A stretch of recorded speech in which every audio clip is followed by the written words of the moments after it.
حضور آئے تو سر آفرینش پا گئی دنیا، اندھیروں سے نکل کر روشنی میں آ گئی دنیا۔ ستے چہروں کا زنگ اترا، بجھے چہروں پہ نور آیا۔ حضور آئے تو انسانوں کو جینے کا شعور آیا۔ محمد سے پیار کرتے ہیں تیرا احسان ہے مولا، محمد سے پیار کرتے ہیں تیرا احسان ہے مولا۔ ہماری بخشش کا بس یہی سامان ہے مولا۔ در شاہ مدینہ چھوڑ دیں جنت کے بدلے، یہ سودا ہم نہیں کرتے ہمیں نقصان ہے مولا۔ قرآن پاک میں سے سورہ علم نشرہ کی ایک چھوٹی سی آیت آپ کے سامنے پڑھی ہے۔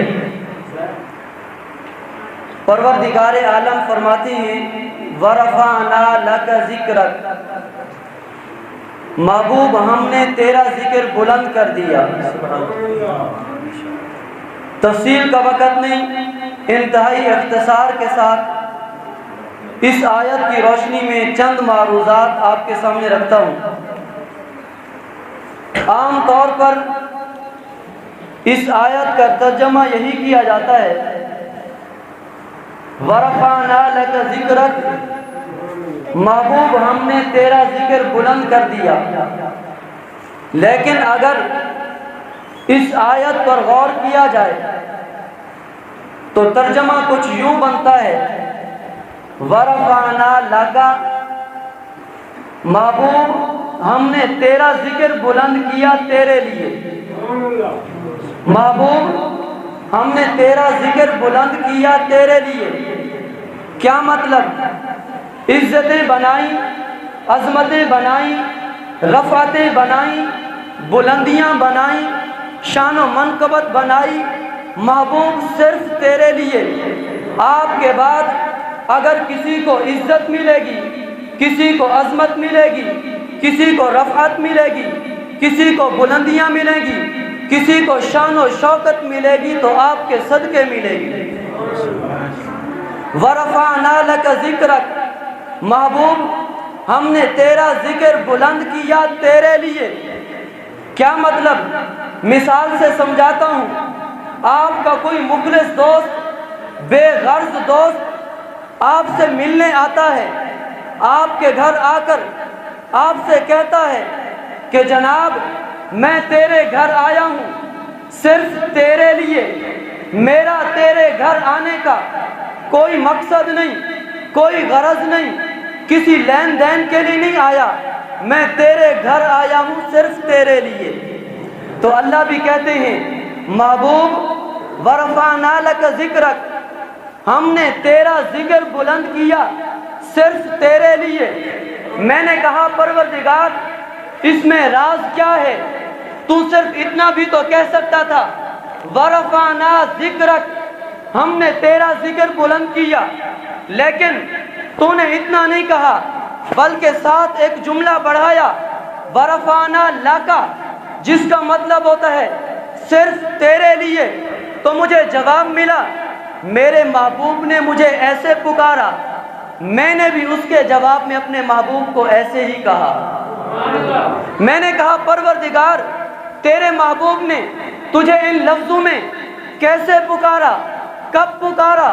جواب آیا وہ دیکھو نا میدان عرفات میں، میدان عرفات میں لاکھوں کے مجمع میں میرے محبوب کی حالت یہ ہے، میرے محبوب نے 2 چادریں باندھی ہیں، چپلیں پہنی ہیں، زلفیں بکھیری ہیں اور اپنی میٹھی زبان سے کچھ یوں کہا ہے لبیک اللہم لبیک، لبیک لا شریک لک لبیک، ان الحمد والنعمت لک، یہ مجھے کہتا ہے لاکا تیرے لیے، میں اسے کہتا ہوں لاکا تیرے لیے۔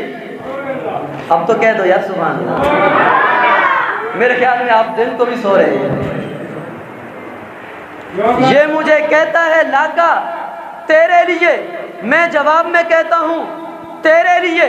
میں نے کہا ربا بات سمجھ نہیں آئی، یہ تجھے کیا کہتا ہے، تو جواب میں کیا کہتا ہے؟